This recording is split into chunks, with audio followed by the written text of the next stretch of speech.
Kiai teh keur cicing di hareupeun lawang neraka. Nu matak para wali Allah loba nu dibunuh, nu matak para wali Allah teh loba nu dianiaya, nu matak wali Allah teh sangat peduli ka negara-negara ka presiden, nyana keur cicing di hareupeun neraka. Di lawang neraka nyana mah besi aya umat nu neuk asup neraka geubahkeun. Besi aya nu neuk asup neraka geubahkeun. Beratna seorang ulama, seorang wali, nyana mah lain ngeuneunahan dunya teh hayangeun. Dayangan nya nama dibere jabatan bungeun nya nama tiba heula ge waliullah membungeun dibere kedudukan teu hanai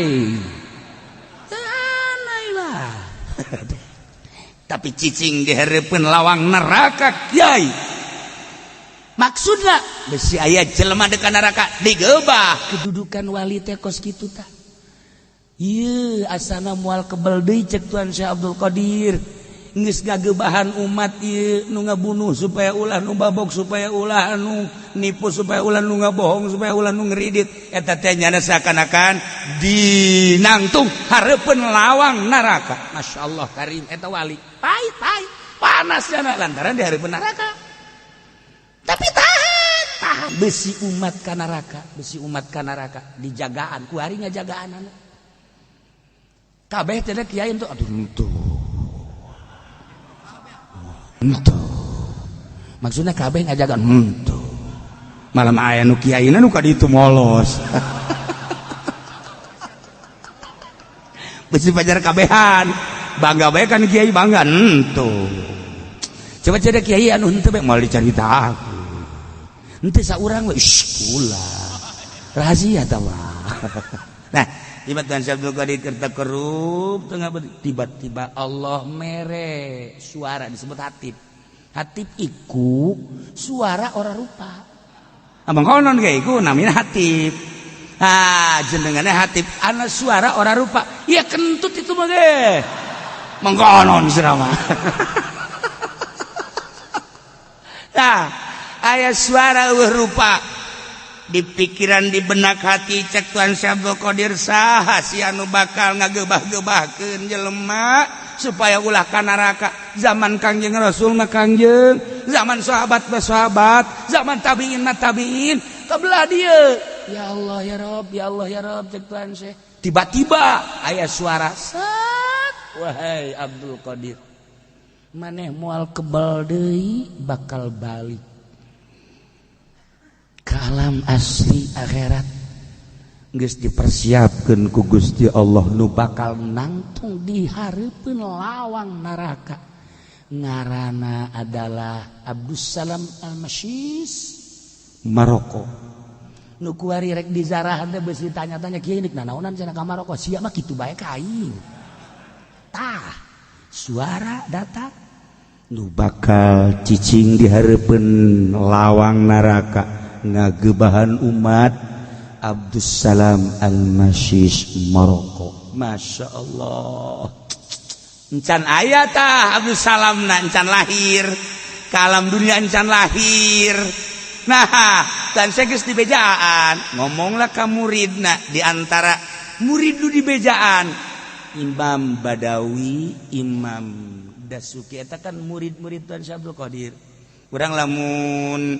nyaritakeun hiji Rifai Syekh Ahmad Kabiru Rifai eta kan hadiahna ka Ibnu Alwan ka Imam Dasuki ka ta eta sia mah nyaritakeun Rifai teh kagagahanana doang kagagahanna tuh jadi centeng di Tanjung Priuk teh eta teh boga hiji Rifai tah anu jadi kitu di baheula mah naon kitu ngaranna pasar paranti buah-buahan teh naon ngaranna induk Jakarta eta teh urang kulon boga hiji Rifai mah tilok gelut batur kabur sieun tilok gelut teh bajung tilok kikitu tilok kikituan tah kikituan mah kadal tah mah gusak-gusak kadal mun aya jelema kikituan min jumlati anak kadal tilok Rifai mah kalem nya jadi lamun aya musuh ngan di deuleudang sieun teh lah eta lah Imam Ahmad Kabiru Rifai nu nyana mah lamun ngawirina kapan kudu dicai kieu bae 100 poe tuh siapa meme perang geus embung ti heula Pak. Eta anti dunia si Hamad Kabir Ripai. Mantak saja lemah nu nyekel ilmu kaula, mudah-mudahan dideketkeun ka Gusti Allah, dijauhkeun tina dunia. Jelema anu ngalep hiji Ripai sugih kabeh teangan sadunia nu sugih moal aya. Moal aya disumpah ku nya. Teh mantak aya teh jelema keur ngawirid Ripai santriku boleh dibejaan. Bisa ngawirid Ripai sumpah Syekh Ahmad Kabir Ripai ini cenah lamun nyekel ilmu ieu cek kita teh disumpah hiji deukeut ka Allah, nomor kedua ada jauh tina dunia. Nu bener cenah. Iya bener. Aing geusan bae atuh. Siapa kos kitu? Heran. Setengah sapotong da budak. Eta Ripai apa kos kitu tah? Ngan kurang dijadikeun di Banten mah jadi Ripai teh dijadikeun debus. Eta teh Syekh Ahmad Kabir Ripai, Ibnu Alwan, Imam Dasuki dan lain-lain. Nah, di bejaan ku tuan Syekh Badawi Imam Badawi murid dada moal kebal deui bakal lahir nu gagantian kula nu cicing di hareupeun neraka ngagebahan umat sadunia. Surti Imam Badawi ya Allah. Teu lila maot. Lahir heula. Jadi tahunan lahir, tahunan maut Tuan Syekh Abdul Qadir, lahirlah seorang kutubul aulia. Geus dicaritakeun ku Tuan Syekh Abdul Qadir bahwa bakal ngagantian kaula sebagai kutubul aulia, kutubul aqtab, rajaning raja wali. Raja wali Citra. Tuh, siapa kadinya bae kan? Dasar tukang meureun kebejeruk tama tuh. Nah, Kutubul Aqtab Maroko ngisi bejakeun ngaranna Abdus Salam Al-Mashis Marrakesh nya ngomongna Maroko. Bener lah, gua dikunjungi ku kabehan orok teh lantaran Tuhan saya nulis ngomongna. Eta orok ieu orok ngonan garang-garana kakarak lahir sababaraha poe dilayat ku Imam Badawi sasalaman. Orban Haji Pendi mah geus kolot gesek sasalaman. Hese jangan bae lain kana sugih mah. Mun sugih karak euy kan masyarakat nu susah deuk sasalaman beurateun mah. Tah jangan Imam Badawi ngalayan ka dinya nyahoeun bahwa ieu nu geus dicaritakeun ku guru aing ieu la Kutubul Aqtab.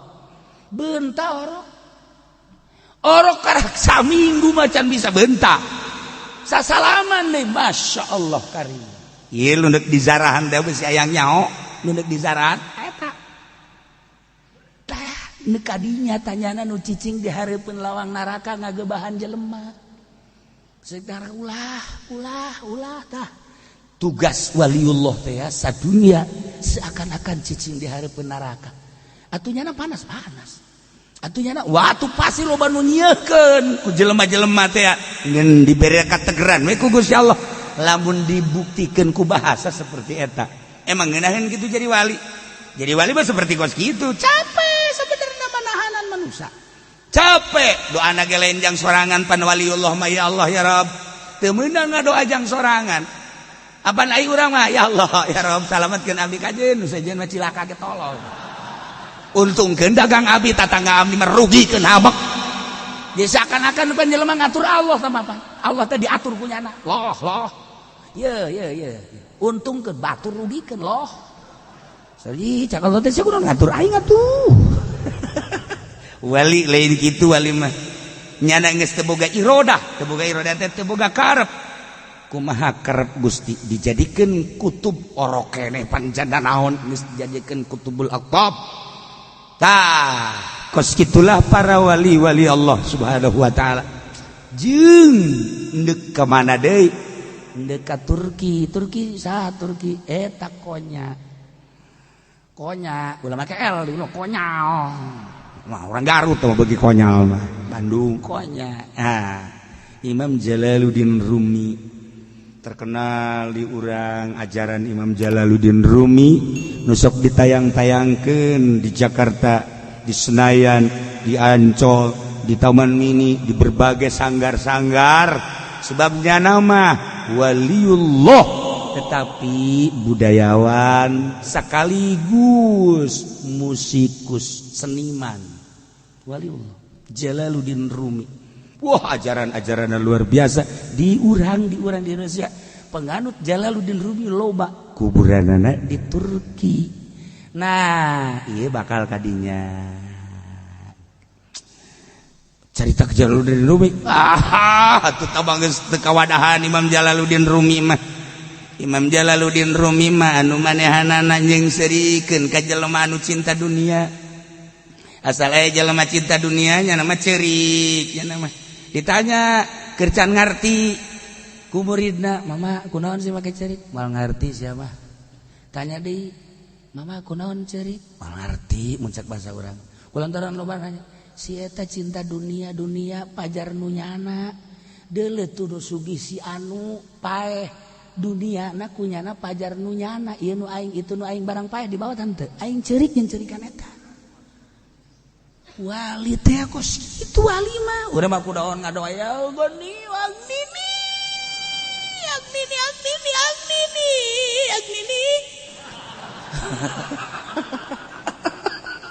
Itu beres.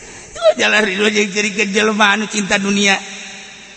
Tapi ketika aya jelema nu sugih maot nyana seserian. Murid bingung, Ban. Heran cekena kayak guru urang. Urang kamari jeung cerikan jelema nu cinta dunia, cerik dieun lain lalagaan cerik. Si itu nu sugih maot nyana seuri. Aing geus nanya deui lah. Coba tanya ku sia tanya aing mah bingung. Mama, mang anu teh nu sugih maot. Heeh. Kamari mama ieu sababaraha bulan yang cerikan jelema nu cinta dunia. Heuh.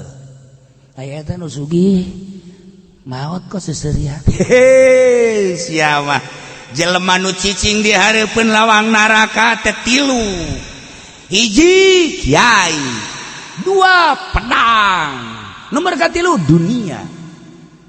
Dunia teh cicing di hareupeun lawang naraka, dek dikamanakeun ieu aing cak dunia ku sia. Lamun sia bisa ngagunakeun aing, dihalangan ku aing cak nya teh kudu asup ka neraka nu sugih. Tapi lamun teu bisa ngagunakeun aing molongo cek nya teh. Kitu bahasana Imam Jalaluddin Rumi mah. Bahasana teu kaharti kurang. Jelema wali mah kabeh akur tah cicing di hareupeun lawang neraka. Kiai wali-wali Allah cicing di hareupeun neraka. Nu sugih cicing di hareupeun lawang neraka. Si eta mah sugih ge sugih. Duniana ngahalangan lawang neraka sebab waktu keur hirupna kajauhan. Asal aya jelema datang ka dinya minta tah, asal jelema ngabangun majelis tah, ngabangun masjid tah, aya rangda kolot tah, rangda ngorak teh kudu dicaritakeun. Eta mah nyanon sembarangan jasa pokona mah. Oh, kos kitu. Tah dunia ngahalangan neraka. Nu mantak ittaqun nar cek Kangjeng Nabi. Walau bisyikk sama. Jaga neraka sanajan sabelah korma. Nah, nomor katilu pedang cicing di hareupeun neraka nyana teh. Kunaon emang maksudna?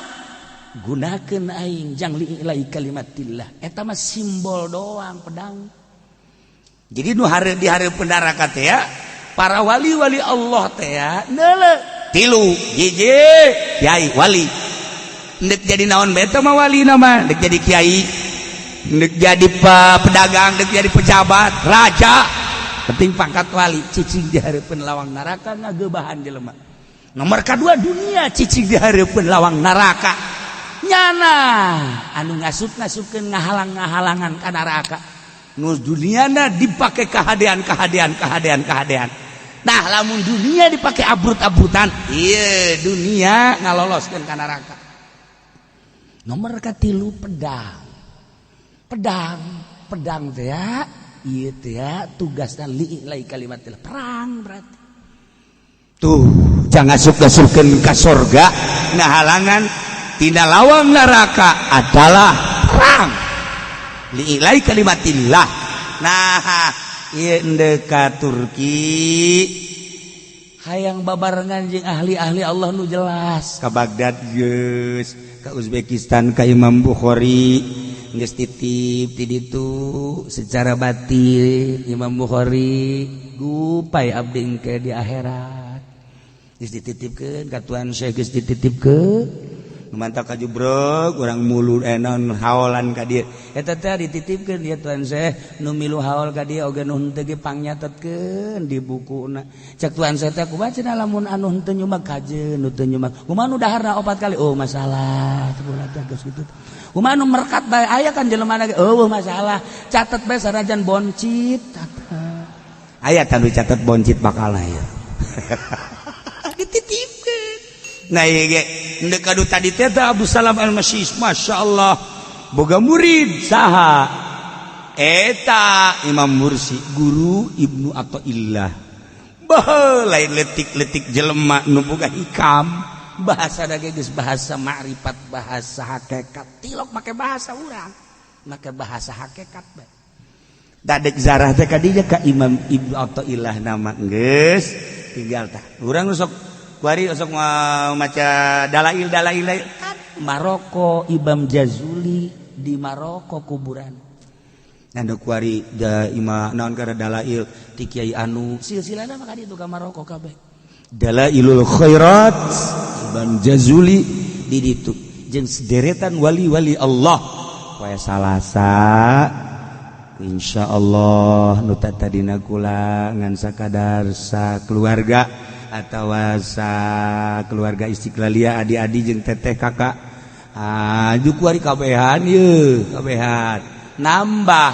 nu tadina bookingna 50 jadi 80 lantaran sapoe kaduana nambah deh 150 nambah deh 160 leuwih nah ieu ge kuari lamun ditarima keneh mah hampir 1000 mun ditarima bener kukula oh kieu cenah 1000 ngan embung ongkos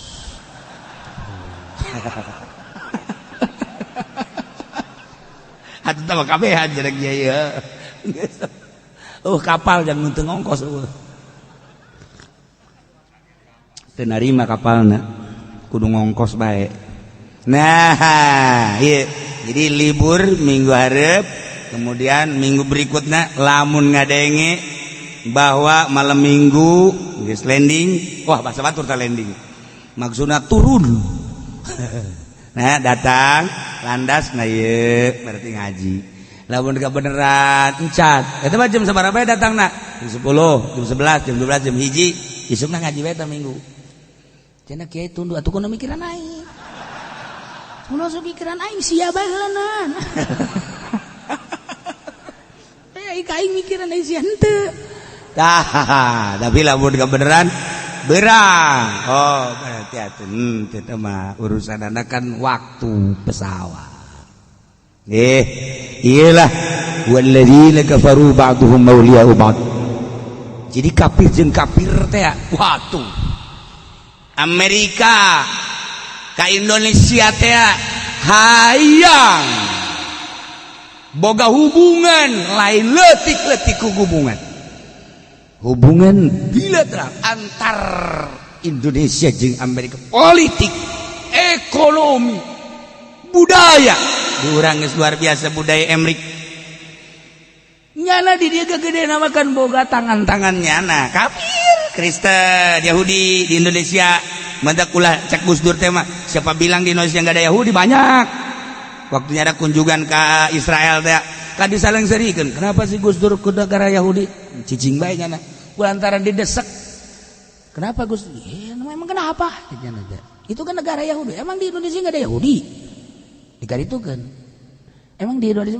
banyak di kana Yahudi di Indonesia coba sebutin nya nama disebutkeun dengan moal bejakeun ku kula si anu mangkaring kan make kopiah sok salat iya itu sebetulnya salat mah salat aja tapi dia anak buah Yahudi cek Gus Dur pinter tuh Gus Dur pokos itulah nah jadi Yahudi diurang Nasrani atuh loba diurang wari anak buah Trump diurang loba jasa sia di mata hati sebab nyana walladzina kafaru ba'duhum awliya'u ba'd nyana jeung nyana saling keket nyana teh keket teh nyana ngahiji persatuanan atuh urang kudu jeung Islam deui tingali lamun deket partai minimal nu mana ya anu osok maca Quran.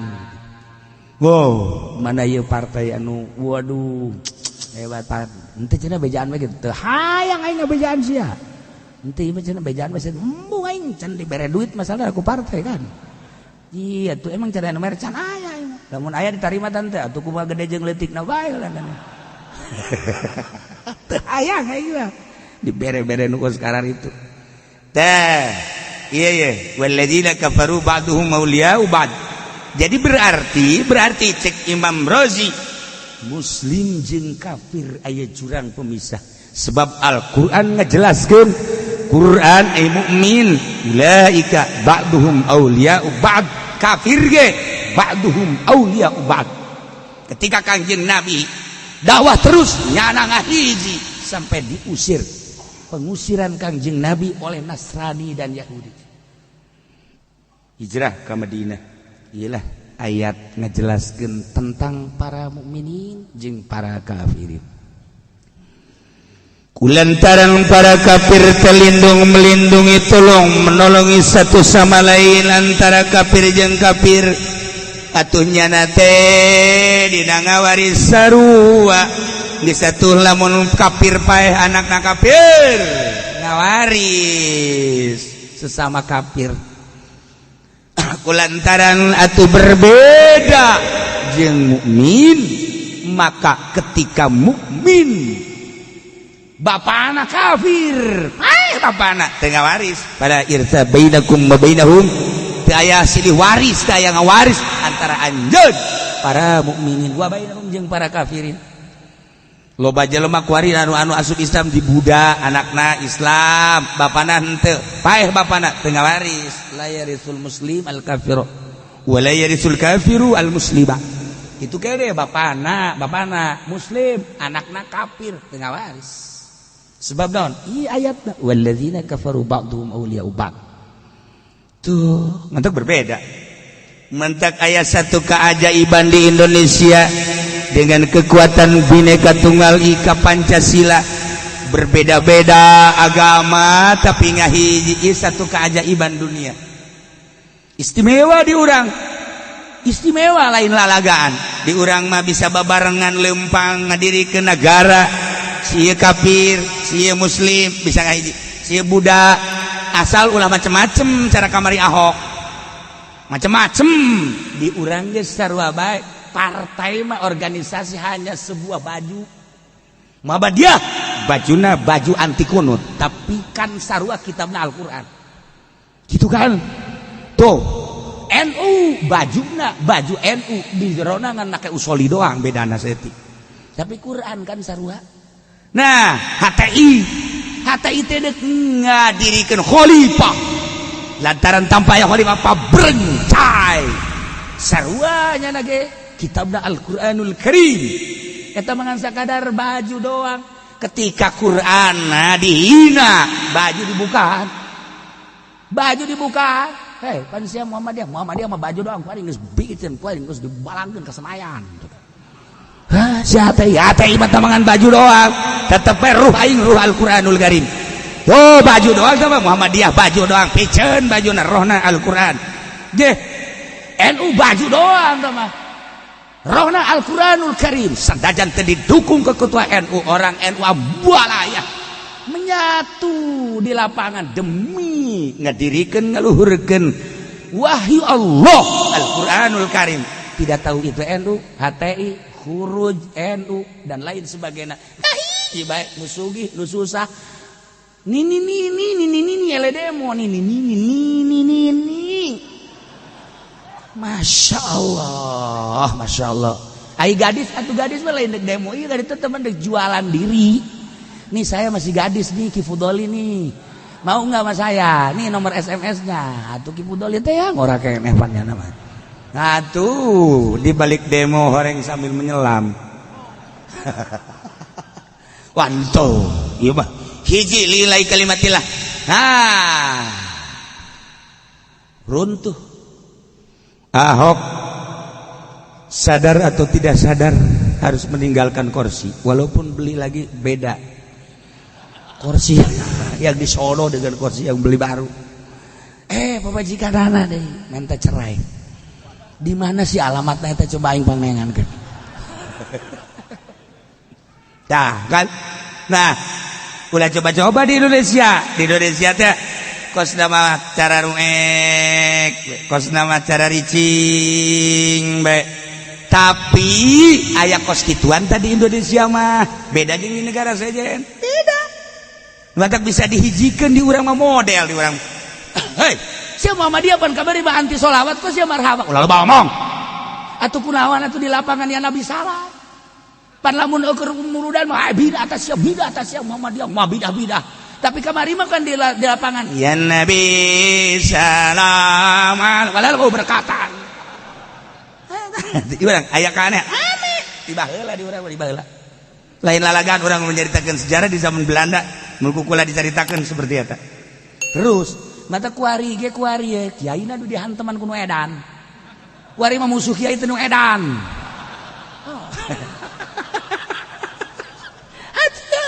Asal anu edan we, asal iya musuh aing. Atuh pan urang gelut jeung nu edan masalah. Ye, atuh pan urang mamakai siap, artinya mah pan teu. Nu edan atuh ngaranna ge atuh. Di dieu ge nu edan mun ngamuk babaya teh eta tah. Edan ngamuk eta kos gitu. Nah, iyalah orenganan situasi politik mah seperti eta. Masa si nu edan serempak sa Indonesia. Haju nu edan ka imah kiai bae deui. Henteu aya kitu mana imah Haji Pendi. Lamun imah Haji Pendi ku datangan ku nu edan, udah gua wakafin tuh. Sakumaha urang sesama mukmin, sesama muslim saling melindungi, saling nolong. Atuh kafir ge sarua bae. Berarti kan moal eureun-eureun di dunia membangun kekuatan. Mukmin aulia uban, ba'dhum aulia uban. Aulia uban. Atuh kafir ge sarua. Contoh. Ketika di Mekah teh encan kadenge Muhammad diangkat jadi Rasulullah. Eta nu ngaran Nasrani benci terhadap Yahudi. Nyana teh terepeh antara Nasrani jeung Yahudi, Kristen jeung Yahudi, beda kitab. Padahal mah samawi kabeh. Kristen kitabna Injil di Kangjeng Nabi Isa alaihissalam. Yahudi Taurat di Kangjeng Nabi Musa alaihissalam. Padahal mah Taurat geus kajelaskeun bakal aya nabi ngaran Isa. Di kitab Injil dijelaskeun bahwa keur ieu teh aya Musa. Kitabna Taurat sama-sama Injil jeung Taurat kitab-kitab samawi yakni kitab ti Gusti Allah. Sarua menuhankan menauhidkan hiji Allah. Dina Taurat nitahan kamangeranan ka Allah, dina Injil nitahan mangeranan ka Allah. Tapi lantaran boga kepentingan ribut eureun-eureun di Mekah, Nasrani jeung Yahudi eureun-eureun ribut gede. Lambat laun Kangjeng Nabi diangkat jadi rasul, mulai dakwah. Sakitu geus ditikem Kangjeng Nabi, diteror Kangjeng Nabi, dibekot Kangjeng Nabi dakwahna. Lantaran Kangjeng Nabi mah tidak mau tahu terus perintah Allah. Mulai tina dakwah khafiyah sirriyah lalaunan, bisik-bisik datang ke jahat. Wah, kewalahan Nasrani kewalahan. Tidinya kumaha eta? Nyana bergaining Nasrani jeung Yahudi. Wow, rapi Nasrani jeung Yahudi teh. Nyana teh ngayakeun musyawarah persatuan, mari kita satukan cek tokoh Nasrani ke tokoh Yahudi dalam rangka menghancurkan Muhammad dengan sahabat-sahabatnya. Lambat laun kita akan kalah dengan Muhammad. Kelihatannya makin hari makin banyak pengikut Muhammad. Dengan demikian, kalau kita paberencai, apa itu paberencai? Kamu tidak tahu paberencai? Puing-puing. Apa itu puing-puing? Ini hese musyawarah banyak di MPR kos kieu. Urang ulah papisah cakeun ngahiji. Ketika Muhammad ngayakeun kitu dakwah, kurang hadang kedua. Waktu tadi ribut das tadi jeung Yahudi. Wah, kuari Masya Allah sakumaha adi jeung kakak. Sakumaha dulur meleg-meleg. Parenganan dina Quran teh diabadikeun. Walladzina kafaru ba'duhum awliya'u ba'd. Terus tetangga kuari. Di dunia teh seperti eta bae mukmin ulaika ba'duhum awliya'u ba'd. Urang teh anu boga naon kitu iman anu kuat mah neule dulur urang nu dianiaya di Rohingya, neule dulur urang nu dianiaya di Baghdad, neule dulur urang nu dianiaya di Berihan dihajar di Suriah. Eta teh kan urang cerik batin ya Allah, dulur aing di kitu-kitu kan kitu. Masya Allah, horenganan nyana mah seuri. Kafir nu aya di urang teh seserian, neule penganiayaan Rohingya teh cek di urang, Hindu di urang, Buddha di urang, termasuk Kristen di urang, serinya nak tek ceuli lamun teu seuri. Sebab naon? Emangnya nama gegedena mah teu hancurkeun Islam. Di urang rapi sote guari damai sote Kristena masih kena minim. Yahudina minim, Hinduna minim, Buddhana minim.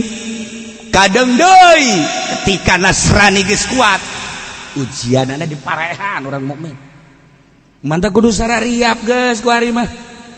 Kudu sarariap jaon kiai. Watu kuari pencalakah 12. Jang naon eta lompat 12 mah.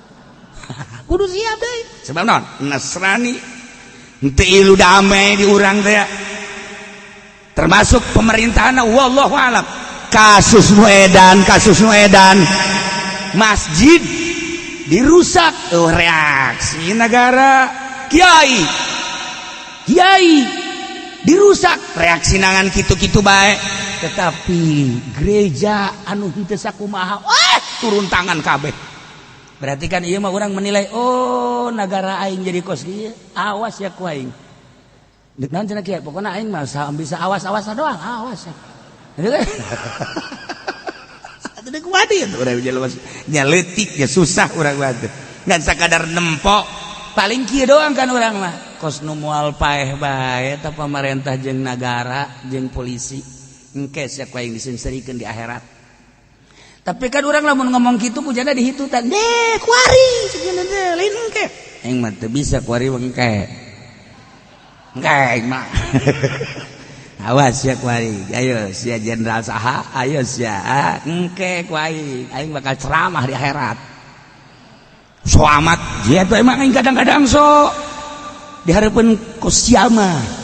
Engke aing nyaritakeun naon gara-garana ketimpangan antara negara jeung rakyat, pemerintah dan rakyat, polisi dan ayo sia TNI dan ayo. Nah, iya ya naon orang dibalik eta ulah waka, urang mah ulah waka marah-marah sebab horenganan euker berjalan politik kos kitu politik mah tidak ada teman yang abadi. Politik mah kos kitu, bapak sorangan bila perlu tembak, politik mah kos kitu. Ya Allah ya Rabbi, eta politik kejam politik mah demi kekuasaan jeung dunia. Naon bae hancurkeun. Nah namanya kurang kudu hati-hati kayak ulah terpancing urang mah sebab urang mah bagian nangan sakadar bagian ngaji. Urang mah isuk-isuk poe Minggu mandi, ngopi, ngarokok, balik berangkat. Datang ke majelis atuh kiai na kumaha nya namanya nyender bae terus ngopi, ngarokok, balik. Geus emang bagian sia mah kos kitu wae. Geus ulah jaritakeun politik ulah jaritakeun daot. Geus bae sakitu. Aya nu asup ka majelis geus neuleuan jemakan ieu demo ka aing. Geus kos bagian urang kos kitu bae geus. Urusan nu galeumpangkeun politik ngan eta bae batur duduk jadi raja, urang nu korban sakitu doang. Wallahu alam eta mah sabarodonyana geus ge boga amal masing-masing di akhirat. Polisi geja nu boga nurani mah beda ngomongna ge nu boga nurani mah. Tapi lamun urang neuleuh gerak-gerak na lain deui. Abri lamun nu boga nurani atuh lain deui. Tapi lamun nu keur gerak teu boga nurani atuh lain deui. Kitu keneh DPR ge lamun teu boga nurani atuh lain deui. Kitu keneh bupati, gubernur dan lain sebagainya. Urang mah sakadar rakyat nonton. ieu mah keur carita horenganan kafir jeung kafir ba'duhum auliya ba'd, saling melindungi antara yang satu dengan yang lain. Ketika menjadi minoritas di Indonesia, Buddha, Konghucu, Hindu nyatunya na satu wadah, Kristen nyatunya na satu wadah di wadah kafir supaya ulah teraniaya. Kedeung deui lamun nya geus gede, awas walladzina kafaru ba'duhum awliya'u ba'd. Kuari geus bertengger geus lolos kuari partai Kristen. Nanti kumaha coba? Partai Islam mah anu ngadengung-dengungkeun Islam, Oma Irama raja urang sarerea idaman teu lolos. Coba coba yuk. Tadi nama lamun lolos mah geus kurang tarima, bawa ka dieu ka majelis, bawa gitar tua ka dieu. Ya keur carita seputar partai aya naon di Indonesia. Padahal Oma Irama ge jan puguhnya na ge jata mangarana ge partai ieu, tapi kulantarannya napas Islam. Nah, tadi loloskeun, tapi partai Kristen lolos, Perindo lolos dan lain sebagainya. Tah berarti kan nya geus bertengger. Awas ya ku aing di Indonesia ye. Aing boga duit. Kemudian, hubunganana Perindo aing makan jeung Donald Trump. Nah, di modalan ku aing nantak lamun aya Ki Haji asup ka Perindo. Lamun aya tokoh asup ka Perindo, deleukeun ka di akhiratna disate sia. Parangsana lalawora emang aing teh nyaho gitu ya ahli majelis ieu ge aya dua nu asup ka Perindo tokoh. Ye nyaho aing goblok sia. Cak nya mah aing teh nyaho meureun. Ye pan sia kieu kan goblok-goblok. Meujeulna beungeut sia mah di goblok-goblok ku aing. Ye parangsana. Atuh boga deg-degan ge. Masya Allah, teh jelema teu boga deg-degan. Ya Allah, ya Rabbi. Pernah sasalaman ka kula. Maju, kukula teu ditarima sebab teu amplopan.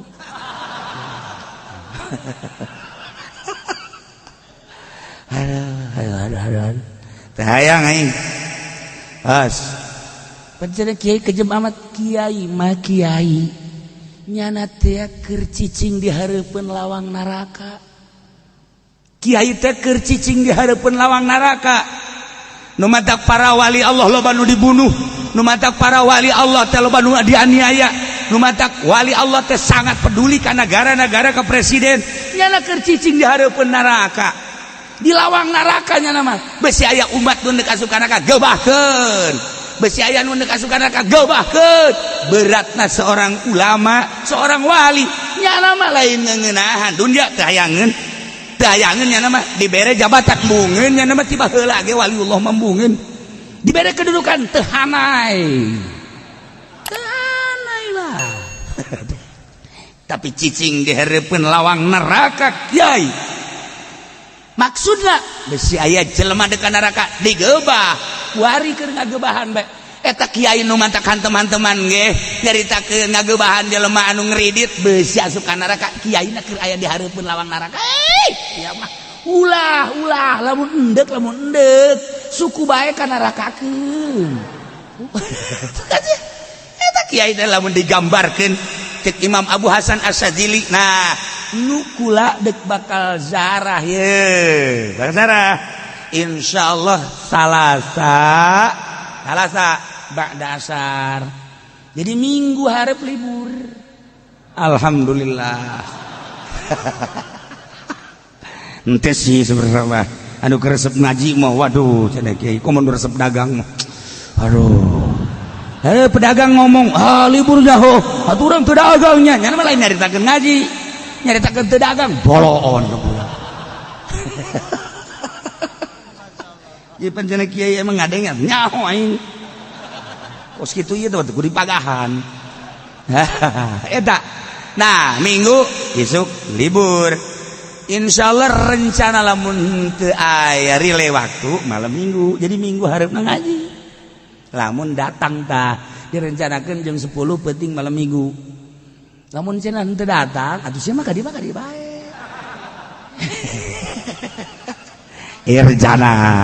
Rencana penerbangan seperti eta. Salasa, Rabu, Kamis, Jumat, Sabtu 12 hari.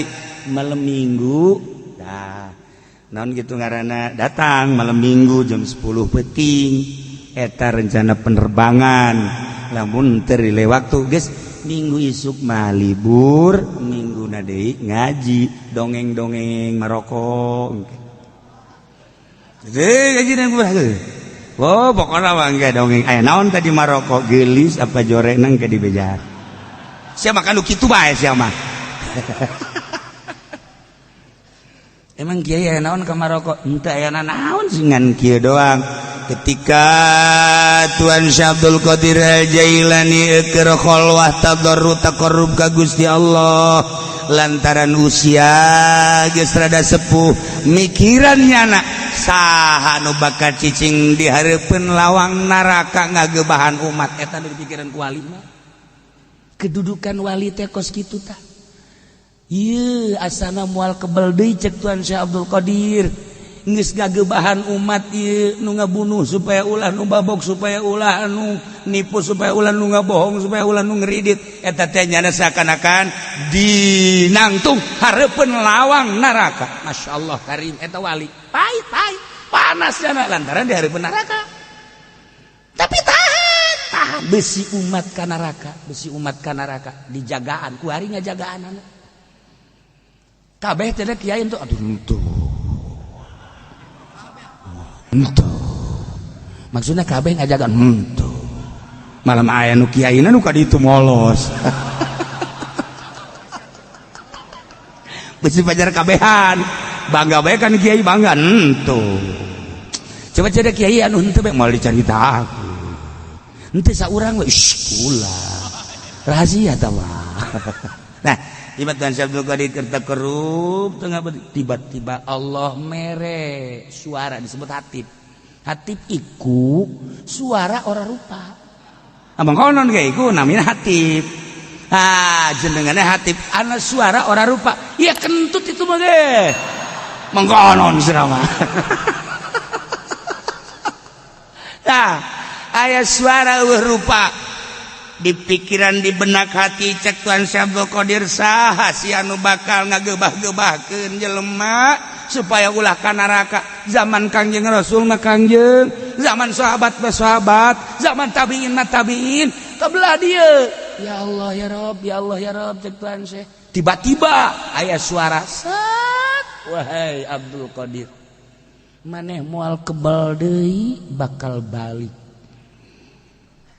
ka alam asli akhirat geus dipersiapkeun ku Gusti Allah nu bakal nangtung di hareupeun lawang neraka ngaranna adalah Abdus Salam Al-Mashis Maroko nu kuari rek dizarahan teh beus ditanya-tanya kieu nik naonan cenah ka Maroko sia mah kitu bae ka aing tah suara datang nu bakal cicing di hareupeun lawang neraka ngagebahan umat Abdus Salam Al-Mashis Maroko Masya Allah encan aya tah Abdus Salam na encan lahir ka alam dunia encan lahir nah dan saya geus di bejaan ngomonglah ka muridna di antara murid nu di bejaan Imam Badawi Imam Dasuki eta kan murid-murid Tuan Syekh Abdul Qadir urang lamun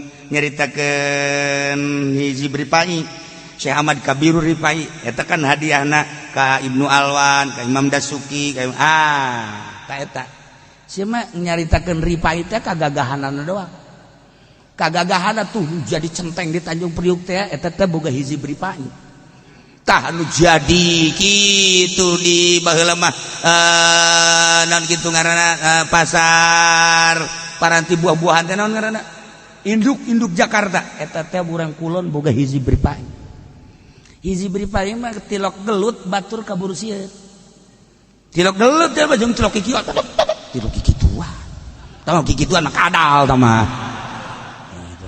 gusak-gusak kadal mun aya jelema kikituan min jumlati anak kadal tilok Ripai mah kalem jadi lamun aya musuh ngan di deuleudang sieun teh lah eta lah Imam Ahmad Kabiru Ripai nu nya nama lamun ngawirina kapan kudu dicai kieu bae 100 poe tuh sia mah meme perang geus embung ti heula Pak eta anti dunia si Ahmad Kabiru Ripai mantak saja lemah nu nyekel ilmu kaula mudah-mudahan dideketkeun ka Gusti Allah dijauhkeun tina dunia jelema anu ngalep hiji Ripai sugih kabeh dia teangan sadunia anu sugih moal aya disumpah ku dia teh mentak aya teh jelema keur ngawirid Ripai santri ku boleh dibejaan saya ngawirid Ripai sumpah Syekh Ahmad Kabiru Ripai ini cenah lamun nyekel ilmu ieu cek kita teh disumpah hiji deket ka Allah nomor kedua ada jauh tina dunia bener cenah ieu bener aing geusan bae atuh siapa geus kitu heran setengah sapotong da budak eta Ripai apa kos kitu tah ngan kurang dijadikeun di Banten mah jadi Ripai teh dijadikeun debus eta teh Syekh Ahmad Kabiru Ripai Ibnu Alwan Imam Dasuki dan lain-lain nah di bejaan ku tuan Syekh Badawi Imam Badawi murid dada moal kebal deui bakal lahir nu gagantian kula nu cicing di hareupeun neraka ngagebahan umat sadunya surti Imam Badawi ya Allah teu lila maot lahir heula jadi tahunan lahir tahunan maut Tuan Syekh Abdul Qadir lahirlah seorang kutubul auli geus dicaritakeun ku Tuan Syekh Abdul Qadir bahwa bakal ngagantian kaula sebagai kutubul aulia kutubul aqtab rajaning raja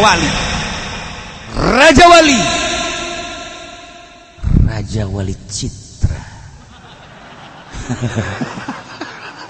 tuh siapa kan dijawab kan dasar tukang nameureun kebejeruk sama tuh nah kutubul aqtab Maroko ngisi bejakeun ngaranna Abdus Salam Al-Mashis Marrakesh nya ngomongna Maroko bener lah gua dikunjungi ku kabehan orok teh lantaran Tuhan saya nu geus ngomongna eta orok ieu orok ngonan kadang-kadang kakarak lahir sababaraha poe dilayat ku Imam Badawi sasalaman Orpan Haji Pendi mah geus salat gesek sasalaman hese jalan bae lain kana sugih mah mun sugih karak euy bangsa masyarakat nu susah deuk sasalaman beurateun mah teh Imam Badawi ngalayat ka dieu nyahueun bahwa ieu nu geus dicaritakeun ku guru aing ieu la kutubul aqtab beunta orok karak saminggu macan bisa bentak sasalaman deh Masya Allah karim iya lu nek dizarahan deh si ayang nyao lu nek dizarahan eta tah nek kadinya tanyana nu cicing di hareupeun lawang neraka ngagebahan jelema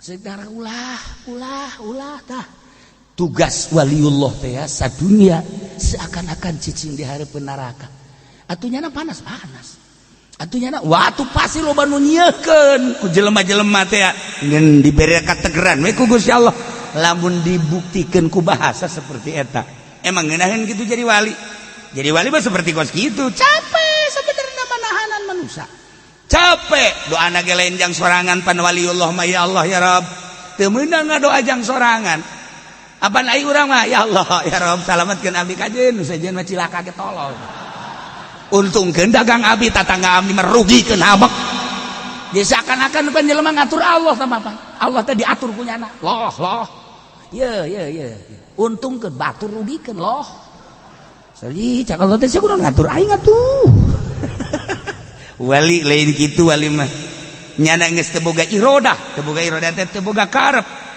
kumaha karep Gusti dijadikeun kutub orok keneh pancanda naon geus dijadikeun kutubul aqtab tah kos kitulah para wali-wali Allah Subhanahu wa taala jeung neuk ka mana deui neuk ka Turki saha Turki eta konya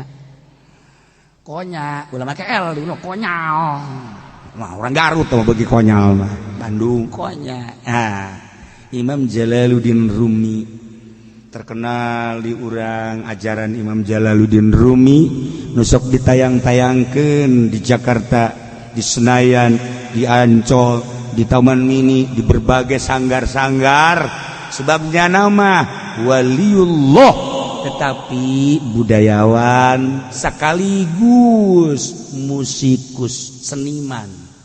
Waliullah Jalaluddin Rumi. Wah, ajaran-ajaran luar biasa di urang di Indonesia. Penganut Jalaluddin Rumi loba, kuburanana di Turki. Nah, iya bakal kadinya cerita ke Jalaluddin Rumi. Atuh tabang geus teu kawadahan Imam Jalaluddin Rumi mah. Imam Jalaluddin Rumi mah anu manehanana nyeungseurikeun ka jelema anu cinta dunia. Asal aya jelema cinta dunianya nama ceurik, nya nama. Ditanya keur can ngarti ku muridna, "Mama, kunaon sih make ceurik?" "Moal ngarti sia mah." Tanya deui, "Mama, kunaon ceurik?" "Moal ngarti," mun cak basa urang. Kulantaran loba nanya, "Si eta cinta dunia pajar nu nyana. Deuleu tu nu sugih si anu paeh duniana kunyana pajar nu nyana. Ieu nu aing, itu nu aing barang paeh dibawa tante. Aing ceurik jeung ceurikan eta."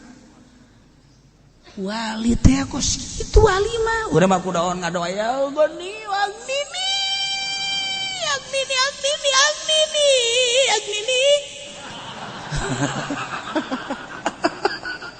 teu beres tuh jalan ridho jeung cerikeun jelema anu cinta dunia. Tapi ketika aya jelema nu sugih maot nyana seserian murid bingung ban. Heran cekena kayak guru urang. Udah kamari yang cerikan jelema nu cinta dunia, cerik dia lain lalagaan cerik. Si itu nu sugih maot nyana seuri. Aing deuk nanya deui lah. Teman tanya ku sia tanya aing mah bingung. Mama mang anu teh nu sugih maot. Heeh cenah teh.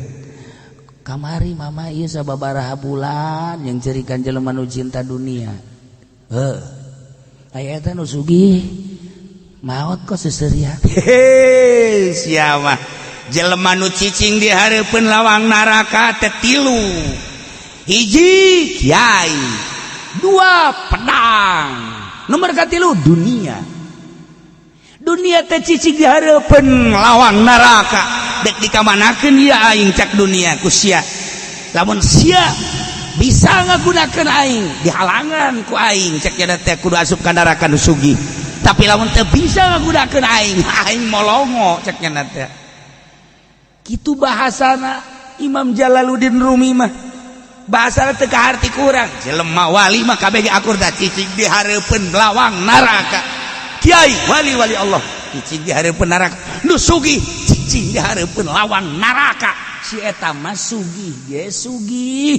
Duniana ngahalangan lawang neraka sebab waktu kerhirupna kajahoan asal aya jelema datang ka dinya minta tah, asal jelema ngabangun majelis tah, ngabangun masjid tah, aya rangda kolot tah, rangda ngorek teh kudu dicaritakeun.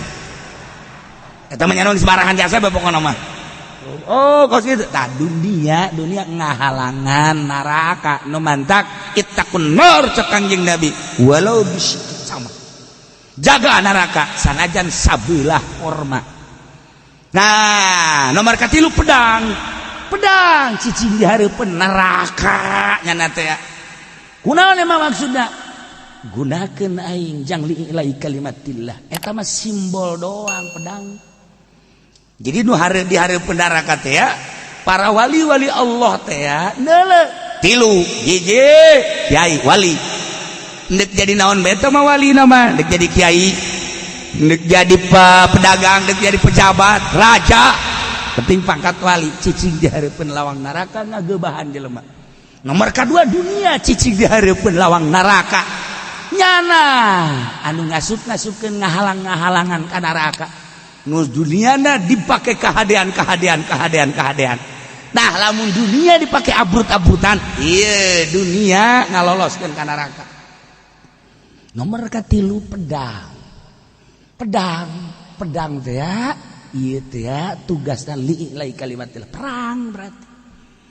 Tuh, jangan asup-asupkeun ka surga, ngahalangan tina lawang neraka adalah perang.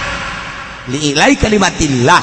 Nah ieu ka Turki hayang babarengan jeung ahli-ahli Allah nu jelas ka Baghdad geus ka Uzbekistan ka Imam Bukhari geus titip ti ditu secara batin Imam Bukhari gupay abdi engke di akhirat geus dititipkeun ka Tuan Syekh geus dititipkeun mantap ka jubrog urang mulu non haolan ka dieu eta teh dititipkeun dia Tuan Syekh nu milu haol ka dieu oge nu henteu ge pangnyatetkeun di bukuna cek Tuan Syekh teh kumaha lamun anu henteu nyumbang kajeun nu teu nyumbang kumaha nu daharna 4 kali oh masalah sebulan teh geus kitu kumaha nu merkat bae aya kan jelema ge eueuh masalah catet bae sanajan boncit aya tanu catet boncit bakalna ya dititipkeun.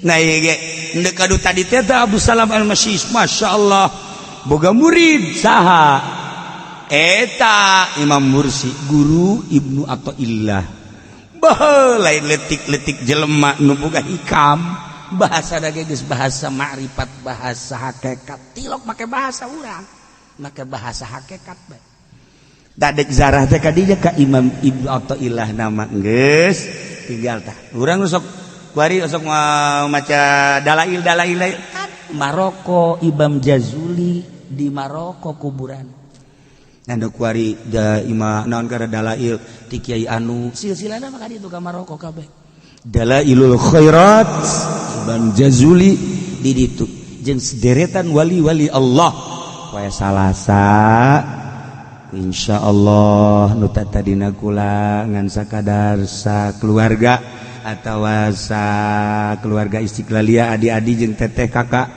aju kuari kabehan ye kabehan nambah nu tadina bookingna 50 jadi 80 lantaran sapoe kaduana nambah deh 150 nambah deh 160 leuwih nah ieu ge kuari lamun ditarima keneh mah hampir 1000 mun ditarima bener kukula oh kieu cenah 1000 ngan embung ongkos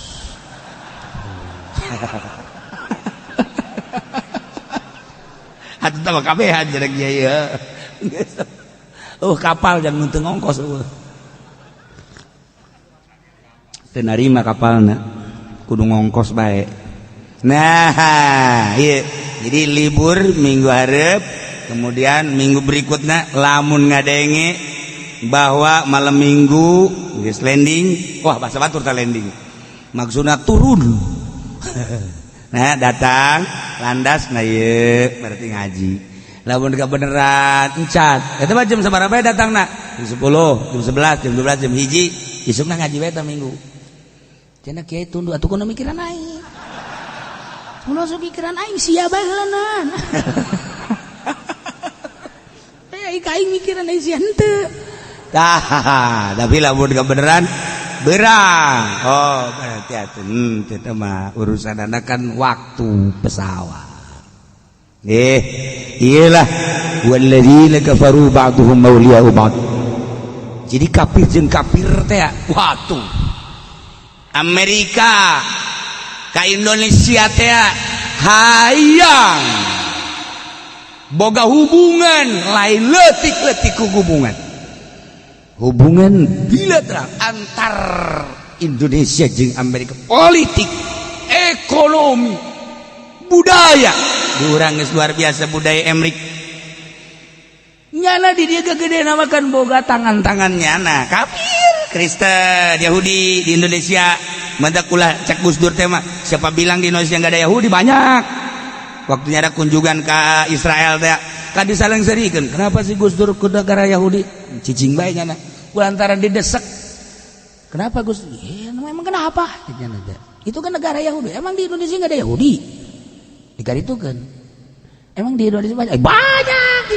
Yahudi di Indonesia coba sebutin ya nama disebutkan dengan mau bejakan kukula si anu Manggaring kan pakai kopiah sok sholat iya itu sebetulnya sholat mah sholat aja tapi dia anak buah Yahudi cek Gus Dur pinter tuh Gus Dur pokoknya itulah nah jadi Yahudi diurang Nasrani atau loba diurang wari anak buah Trump diurang loba jasa sia di mata hati sebab nyana walladzina kafaru ba'duhum auliya'u ba'd nyana jeung nyana saling keket nyana teh keket teh nyana ngahiji persatuanan atuh urang kudu jeung Islam deui tingali lamun deket partai minimal nu mana ye anu osok maca Quran wow mana ye partai anu waduh hebat pan henteu cenah bejaan we kitu hayang aing ngabejaan sia henteu mah cenah bejaan we embung aing can dibere duit masalah aku partai kan iya tuh emang cara nomor can aya lamun aya ditarima tante atuh kumaha gede jeung leutikna bae lah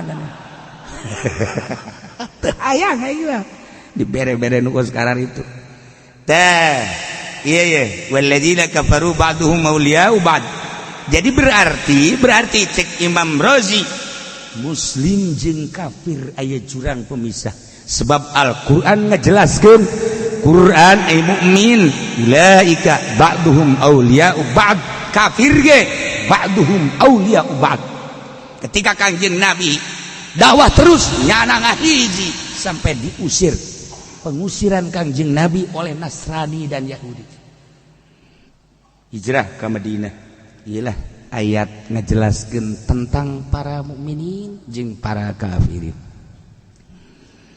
kulantaran para kafir terlindung melindungi tolong menolongi satu sama lain antara kafir jeung kafir atuhnya nate dina ngawaris sarua di satu lamun kafir paeh anakna kafir ngawaris sesama kafir kulantaran atuh berbeda jeung mukmin maka ketika mukmin bapana kafir paeh bapana teu ngawaris pada irsa bainakum wa bainahum teu aya silih waris teu aya ngawaris antara anjeun para mukminin wa bainahum jeung para kafirin loba jelema kuari anu asup Islam di budak anakna Islam bapana henteu paeh bapana teu ngawaris la yarisul muslim al kafir wa la yarisul kafiru al muslima itu kene bapana muslim anakna kafir teu ngawaris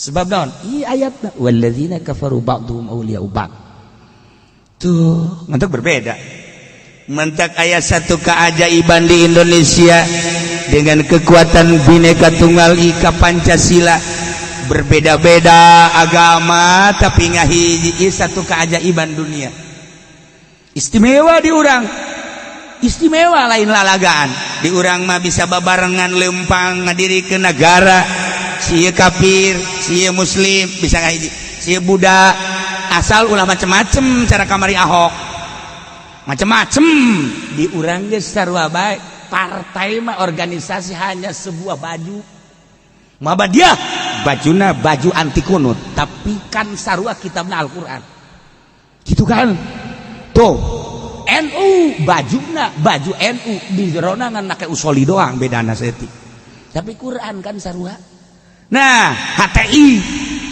teh deuk ngadirikeun khalifah lantaran tanpa aya khalifah pabrencai sarua nya ge kitabna Al-Qur'anul Karim eta mangan sakadar baju doang ketika Quran dihina baju dibuka hei pan sia Muhammadiyah mah baju doang paling geus bikin paling geus dibalangkeun ka Senayan hah si hati mah mangan baju doang tetep ruh aing ruh Al-Qur'anul Karim tuh baju doang sama Muhammadiyah baju doang piceun bajuna rohna Al-Qur'an ge NU baju doang sama rohna Al-Quranul Karim sadajan teu didukung ke ketua NU orang NU bualayah menyatu di lapangan demi ngadirikeun ngaluhurkeun wahyu Allah Al-Quranul Karim tidak tahu itu NU HTI Khuruj NU dan lain sebagainya baik nu sugih nu susah ni ele demo ni Masya Allah ai gadis mah lain demo ieu gadis teh teman jualan diri nih saya masih gadis nih Ki Fudoli nih mau nggak sama saya nih nomor SMS-nya atuh Ki Fudoli teh yang ora keneh panjana mah atuh di balik demo horeng sambil menyelam wanto ieu mah hiji lillahi kalimatillah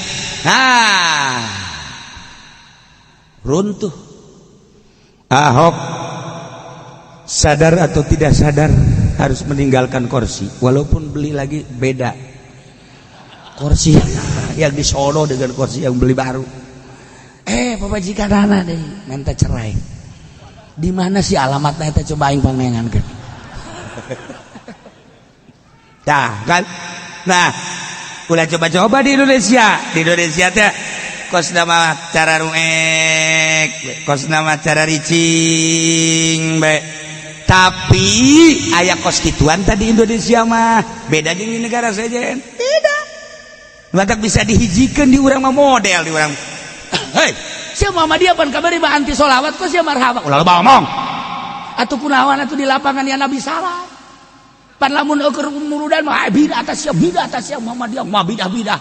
Tapi kamari mah kan di lapangan ya Nabi salaman walal kau berkatan. Di urang aya kana aneh tiba heula di urang tiba heula.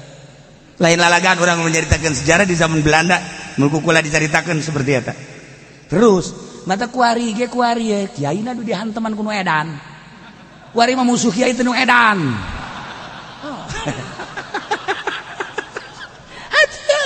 Asal nu edan we, asalna iya. Iya musuh aing ye. Atuh pan urang gelut jeung nu edan mah salah. Ye, atuh pan urang mah make siap, artinya mah pan teu. Nu edan atuh ngaranna ge atuh. Di dieu ge nu edan mun ngamuk babaya tuh si eta tah. Edan ngamuk eta kos gitu. Nah, iyalah orenganan situasi politik mah seperti eta. Masa si nu edan serempak sa Indonesia. Haju nu edan ka imah kiai bae deui. Henteu aya kitu mana imah Haji Pendi. Lamun imah Haji Pendi ku datangan ku nu edan, udah gua wakafin tuh.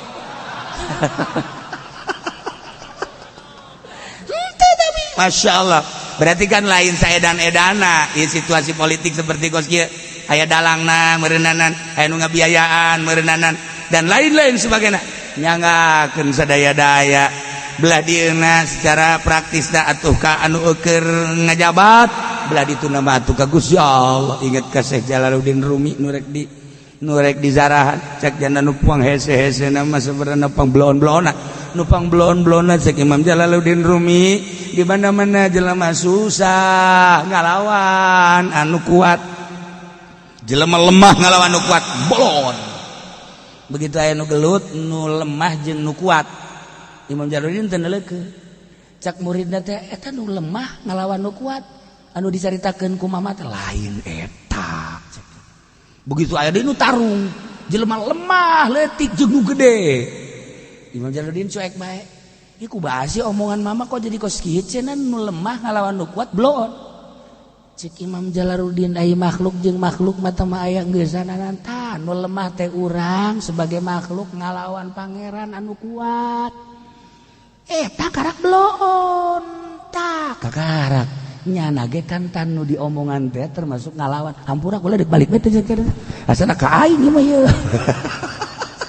bisa Imam Jalaluddin kos Gus Dur kitu tah ya Allah ya Rabbi atuh inul dicarekan ku oma kabeh reaksi atuh kenapa jadi bingung-bingung jeung Gus Dur ya oma juga atuh katanya itu mah inul perempuannya atuh laki-lakinya atuh cicing oma bisa ngomong atuh Alhadin sawa nah etalah jadi urang nu lemah makhluk lemah kunaon ngalawan ka Gusti mah lain make pedang teu iman ka Allah teu sadar ka Allah eta ngalawan ngaranna kos urang kuari ye ciuk diuk itu keur nurut ka Allah kalaluar bae nyokot sendal ngalawan ka Allah eta tah maksudna eta keur ngalawan ka Allah tah eta jelema bloon eta kos kitu eta ngaranna datang ka imam muka warung kreditan malulu eta mah geus pang bloon ablaul bloon eta belah hayang jauh kaharti jadi bahasa wali bagus gitu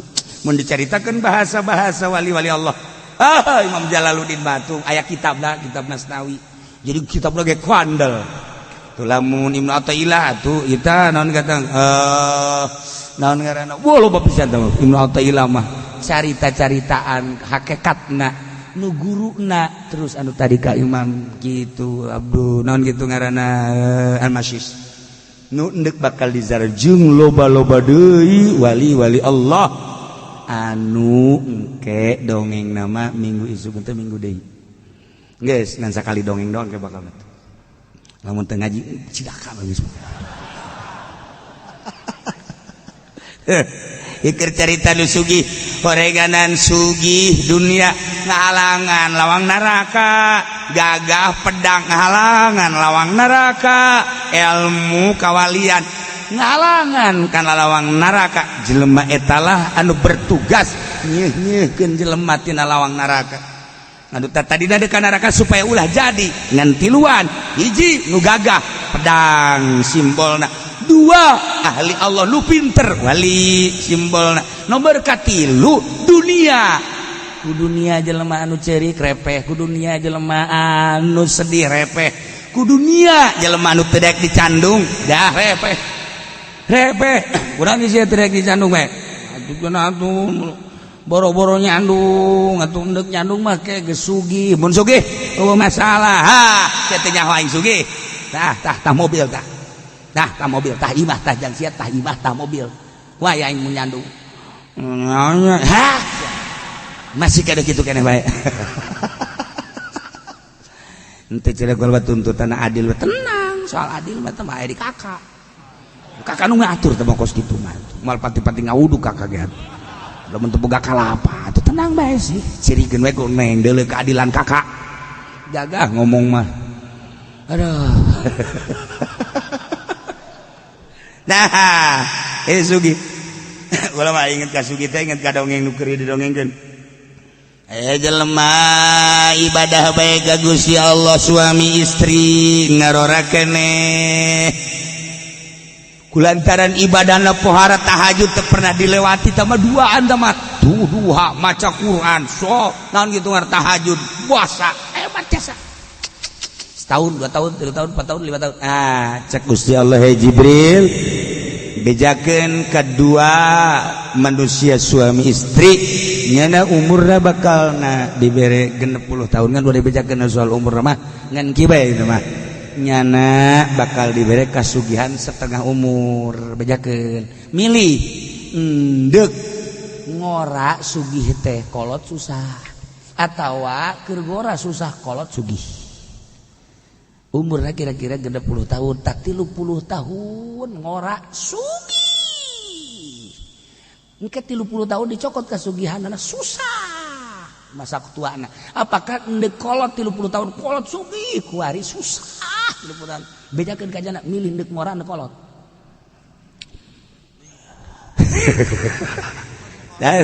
Datang malaikat Jibril. Waalaikumsalam. Naon? Kula utusan Gusti. Oh, masyaallah. Naon ieu?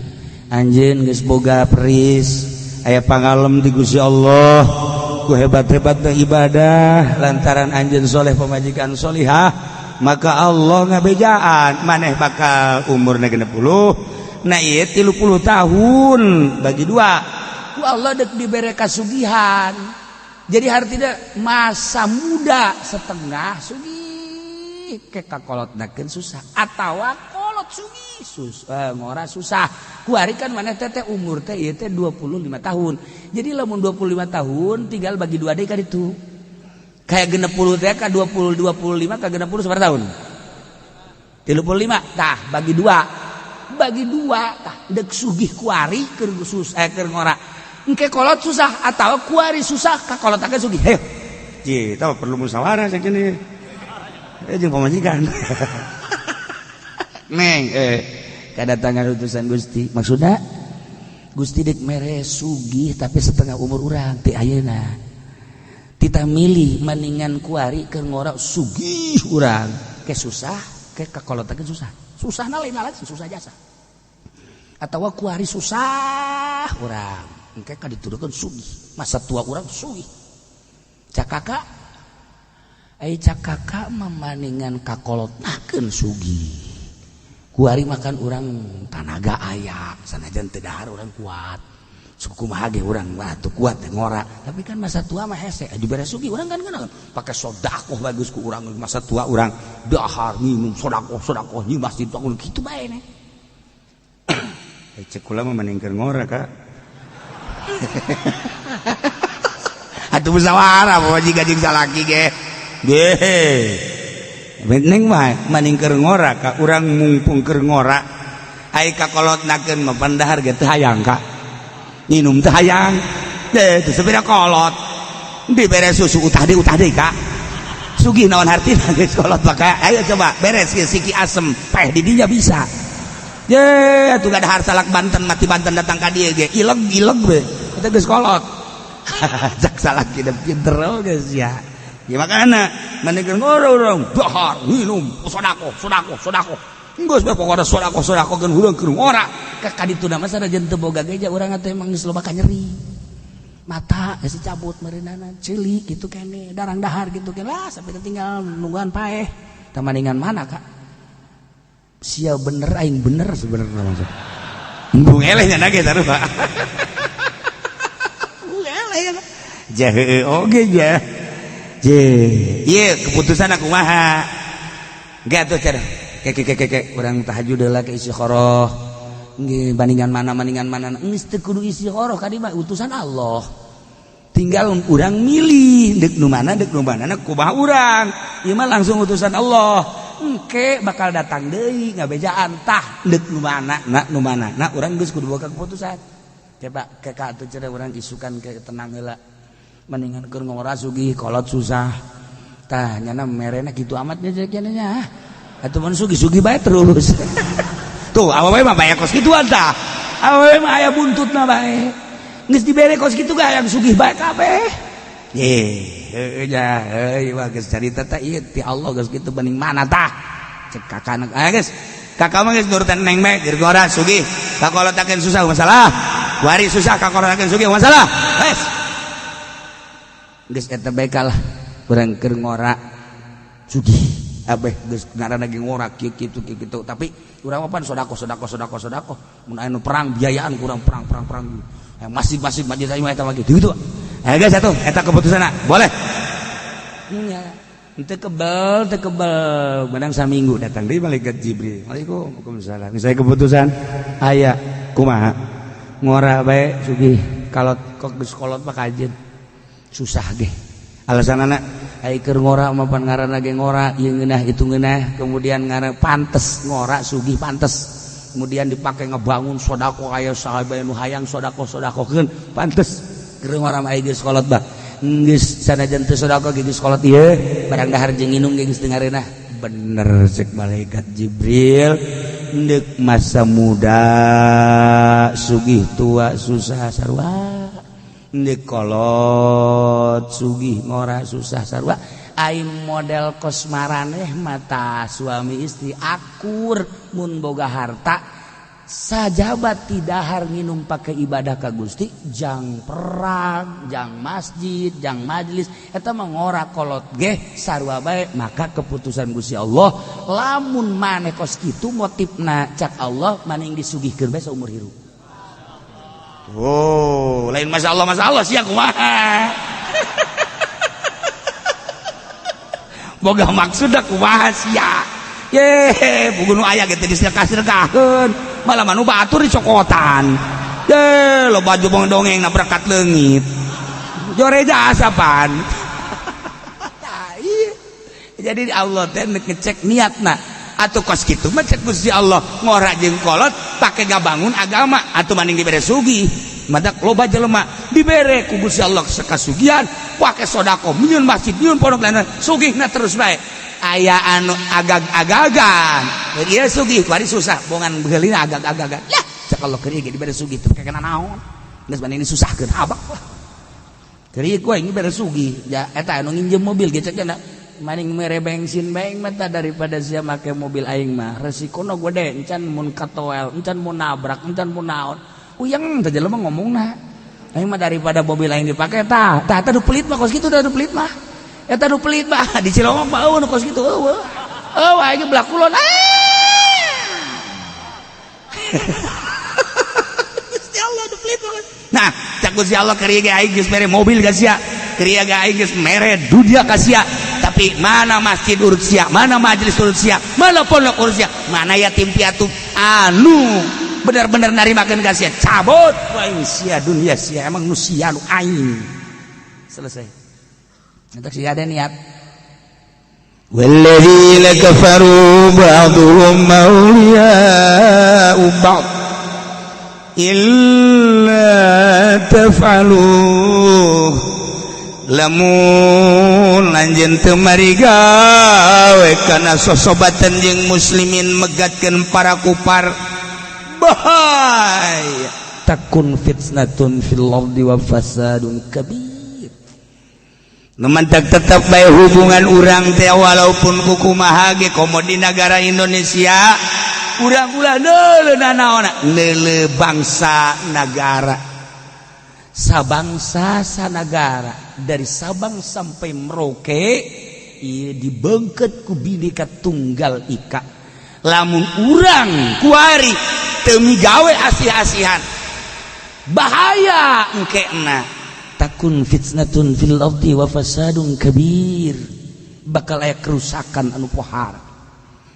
Urang dibeungkeut di negara Indonesia asal urang jeung urang papada mukmin papada muslim kudu ngayakeun persatuan hese ngayakeun persatuan teh bentuk organisasi pibuktianana jadilah Muhammadiyah pibuktianana jadilah itu NU pibuktianana jadilah Khuruj pibuktianana jadilah HTI dan organisasi-organisasi satu hiji keneh rohma Al-Qur'anul Karim nyana ngahiji Buddha Konghucu Hindu ngahiji nyana tuh Kristen Yahudi ngahiji tapi orang dibeungkeut ku Pancasila. Nah lamun urang teu ngalaksanakeun kana asih-asihan jeung muslimin urang teh paberencai pegat jeung para kafir takun fitnatun urang bakal ngarasaan fitnah fil ardi wa fasadun kabir kerusakan anu gede. Mantak sok gara urang ngahiji aya anu secara praktis organisasi praktis partai praktis urang mah ngahiji di majelis taklim kuari henteu make organisasi henteu aya baju urang mah ieu teh sugan ieu teh baju organisasi henteu partai henteu ieu mah ka dieu mah kabeh jelema aya di NU ngaji di dieu Muhammadiyah ngaji Persib ngaji di dieu mah ka dieu mah HTI ngaji di dieu di Indonesia mah pokoknya Khuruj ngaji Islam anu jenggotan teh ngaji da dieu mah ngaji kabeh mantap sih ada besi anu jenggotan eta ngararaji masalah ngararaji kabeh ge sebab naon sebab roh nama sarua Al-Qur'anul Karim masalah kabeh ge maka loba Muhammadiyah anu datang ka kaula baheula mah alhamdulillah cenah kiai kuara barang terus bae ngaji ka Ciloh kuari kula aya NU mah lain tapi geus akur jeung kiai ieu ben akur-akur wae sih mah keur ieu mah kudu tilok usoli kuari mah kudu usoli keur ieu tilok kunut keur ieu sih Muhammadiyah emang bapak Pak Haji keur ieu Muhammadiyah kuari henteu kuari mah NU lain kula maksudna sarua bae jeung kiai cenah kiai ge lah Muhammadiyah lain Persib lain jeung NU lain geus atuh akur-akur malah gua sok disegsarikeun ku babaturan usolli ngajak kula usolli atuh sih mah ngajak ieu atuh sok ngajak Akbar Muhammadiyah ngaji jadi berubah persis sarua jadi berubah. Nah iyalah kula taredaun kula mah endek Muhammadiyah dek persis dek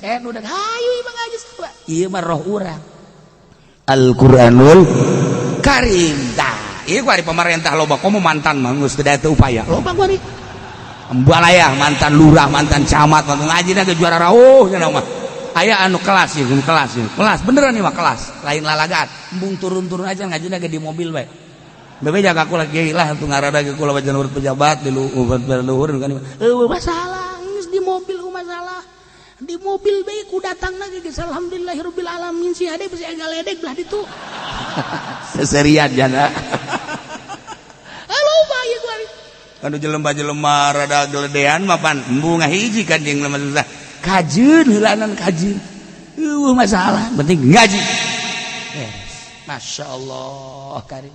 Nah engke ge ngahiji sorangan roh kan ngahiji mah roh jang naon urang ngahiji awak tapi roh teu ngahiji justru nu hese ge ngahiji ruh ieu nu mantak dae ka Turki zara roh urang teh geus ngahiji roh teh dihijikeun kebraya ka Maroko sakitu jauhna eta teh roh nu ngahiji ai awak mah tuh bisa bae tah mah ongkosna mah bobogohan pasti ada bobogan neng, aduh sebenarnya deui wanita yang dicintai kecuali neng gombal. Padahal mah di Karawang sakarawang. Emang lalaki gombal kos gitu buaya atau mah. Hiji awakna doang. Ai keur jeung awe ieu mah aduh geus kikiran bae bangun happy teh bangun happy. Nya nangis neulean jem bae boga jangjijin urang Subang. Sial tah. Walladzina kafaru ba'duhum awliya'u ba'd la taf'alu takun fitnatun fil ardi wa fasadun kabir. Artina horegan al mumin jeung mumin kudu ngahiji, kafir jeung kafir ge geus ngahariji. Ngan ketika aya perjanjian ulah dirumpak. Sanajan kukumaha ge perjanjian mah tetep bae kudu ditolelir.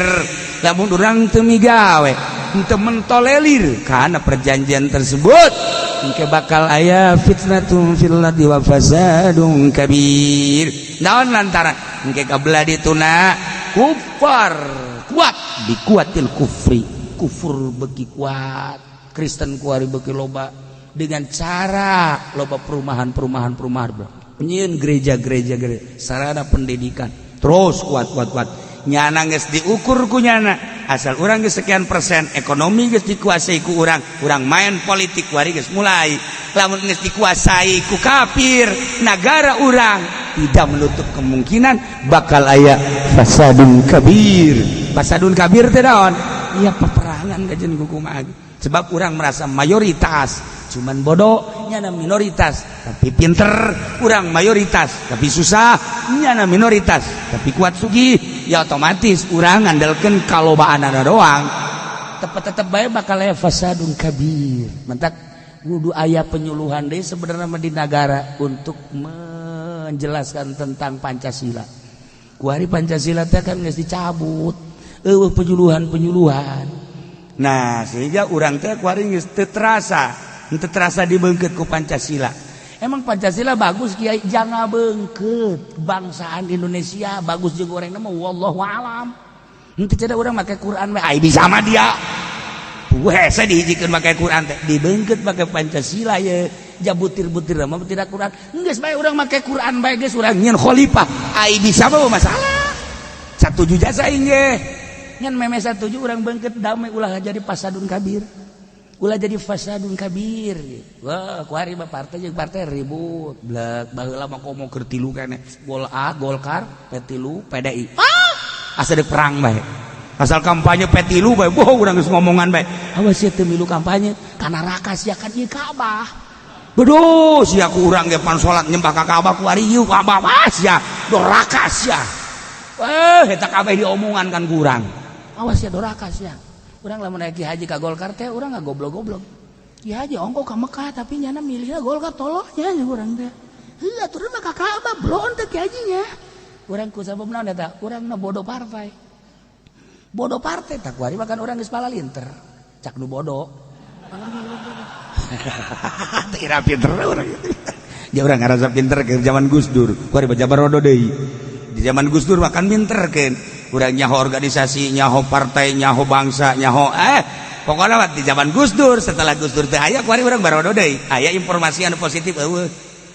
Kunaon ieu NU cicing bae urang teu nyaho. Kunaon Muhammadiyah kuari mencuat, urang teu nyaho. Kunaon ieu perebut ieu urang teu nyaho. Kumaha situasi politik di Indonesia urang teu nyaho, zaman Gus Dur urang nyaho. Berarti guru bangsa teh lain lalagan kuari saha nu pantes dianggap guru bangsa aja urang henteu ngarasa dididik ku eta Gus Dur makan ngadidik. Urang nyaho kieu nyaho kitu nyaho kieu nyaho kitu di zaman eta. Nah kuari kan ieu puing-puing ieu kuari. Sisa-sisa ieu. Ieu sisa-sisa perang Gus Dur ieu.